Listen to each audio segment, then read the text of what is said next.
તમામ મંચસ્થ આગેવાનો, યુવાન સાથીઓ, મિત્રો, આપ સૌ વંશવાદ, ભ્રષ્ટાચાર, દંભ અને ભ્રમના રાજકારણને ત્યાગ કરી અને એક એવી પાર્ટીમાં જોડાઈ રહ્યા છો જે ભારતીય સંસ્કૃતિની ધરોહરની રક્ષક છે, રાષ્ટ્રવાદી વિચારધારાની માં માનતી પાર્ટી છે અને યુવાનોની હામી જેવી પાર્ટી ભારતીય જનતા પાર્ટીમાં પ્રવેશ મેળવી રહ્યા છો, ત્યારે આપ સર્વેને આવકારતા હું આનંદની લાગણી અનુભવું છું. મિત્રો, હું પણ રાજ્યમાં ચૂંટણીઓ દરમિયાન ભારતીય જનતા પાર્ટીમાં જોડાયો હતો, માટે આપને ખૂબ અહીંયા જે પરિવાર જેવી હૂંફ મને મળી અને પોતિકાપણું જે મને મળ્યું એ જોતા આપને ખાતરીપૂર્વક કહી શકું કે આપ સર્વેને અહીંયા ભારતીય જનતા પાર્ટીમાં સ્વઘરે ફર્યા છો તેવી લાગણીનો અનુભવ થશે. રાહુલ ગાંધીએ નેતૃત્વ કરો અથવા નેતૃત્વ ચૂંટો, અને આ અભિયાન અંતર્ગત તેમણે યુવક કોંગ્રેસ અને એનએસયુમાં ચૂંટણી કરાવી, એની અંદર આપ આવી અને એમને ખોટું સ્વપ્ન એક દેખાડવામાં આવ્યું કે તમને તમામને નેતૃત્વ સોંપવામાં આવશે, પરંતુ જ્યારે નેતૃત્વ આપવાની વાત આવી ત્યારે કોંગ્રેસ પાર્ટીએ ફરી એની વંશવાદની નીતિને અમલમાં મૂકતા માત્ર નેતા પુત્રોને જ ગુજરાત રાજ્યમાં યાદ કર્યા. એ બાબતના આપ તમામ સાક્ષી છો. મિત્રો, હું એક નાનકડી વાત મંચની પરવાનગીથી એક ટૂંકી વાર્તા રજૂ કરવા માંગુ છું. ભારત દેશની અંદર રાજકીય નેતાઓની જે વિશ્વસનીયતા છે, સામાજિક વિશ્વસનીયતા, સોશિયલ ક્રેડિબિલિટી, એની ઉપર એક નાનકડી વાર્તા રજૂ કરવા માંગુ છું. એક ગામ હતું, એ ગામની અંદર નેતાજી હતા. એ નેતાજી નિત સવારે ઉઠી અને ગ્રામજનોને ત્યારે ગ્રામજનો એક જર્જરિત મકાનમાં રહેતી વૃદ્ધ મહિલા પાસે જાય છે અને 10 રૂપિયાનો ફાળાની માંગણી કરે છે. માજી પોતાની જૂનવાણી પેટીમાંથી ખોડીને 50 રૂપિયાની એક નોટ કાઢે છે અને નોટ ગ્રામજનોને પણ બીજા 4 આવા નેતાજીઓ છે, એમને પણ કૂટી પાડો.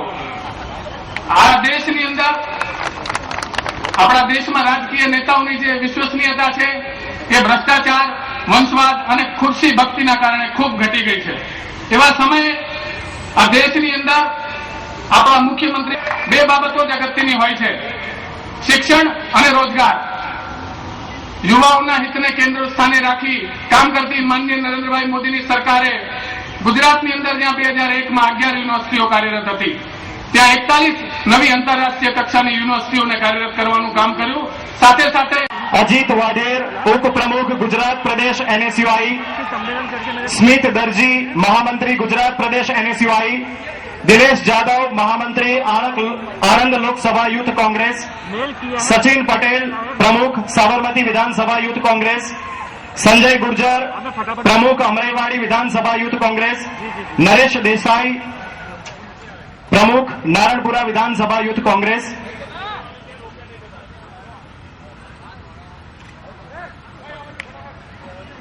નરેશ ભરવાડ, પ્રમુખ આણંદ વિધાનસભા યુથ કોંગ્રેસ,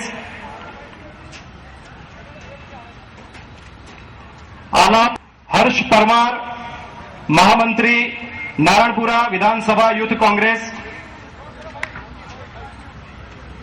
અંકિલ ભરવાડ, મહામંત્રી અમદાવાદ શહેર યુથ કોંગ્રેસ,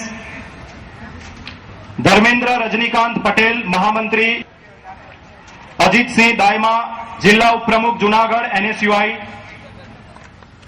કમલેશ ડાભી, જિલ્લા ઉપપ્રમુખ આણંદ એનએસયુઆઈ, વિશાલ ઉમાકાંત ચૌહાણ, જિલ્લા ઉપપ્રમુખ અમદાવાદ એનએસયુઆઈ, સાગર જેઠવા, જિલ્લા મહામંત્રી અમદાવાદ એનએસયુઆઈ,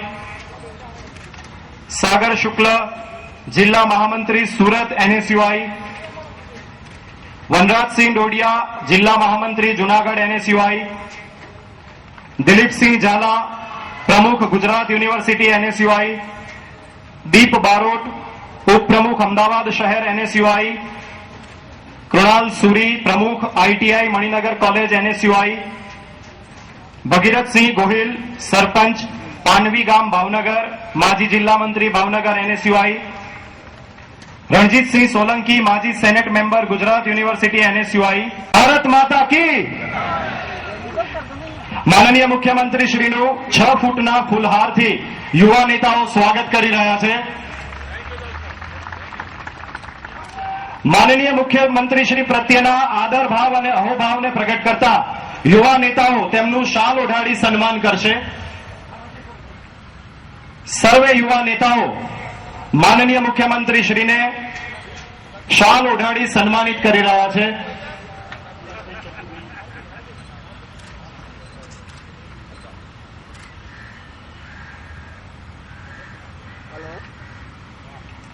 અમિરાજ પાર્ટી પ્લોટના શ્રી નીતિનભાઈ પટેલ અને શ્રી ગૌતમભાઈ પટેલ જેઓ હાલમાં જ ભાજપમાં જોડાયા છે, માનનીય મુખ્યમંત્રી શ્રીનું ફૂલહારથી સ્વાગત કરશે.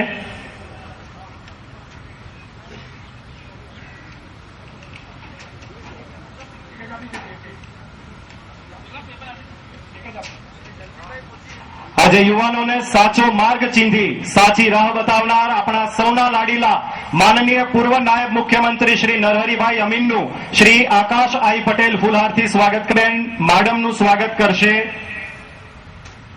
શ્રી હિતેશભાઈ ઝાલા. યુવાનોના સંગઠનમાં આધારભૂત ભૂમિકા નિભાવતા માનનીય યુવા ભાજપ પ્રમુખ શ્રી પ્રદીપસિંહ વાઘેલાનું સ્વાગત કરશે શ્રી અજીતસિંહ દાઈમા.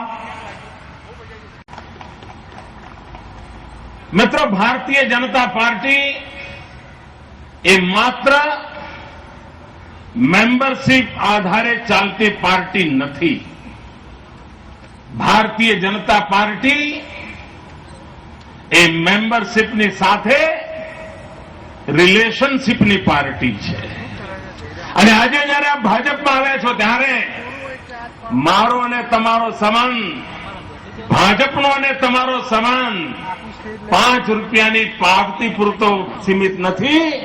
મારો અને તમારો આજે રક્તનો સંબંધ જોડાય છે. મિત્રો, આપ મારા પરિવારના સદસ્ય બનો છો મિત્રો. અને એ અર્થમાં આ પરિવારમાં જેટલો હક મારો છે એટલો જ હક તમારા બધાનો છે.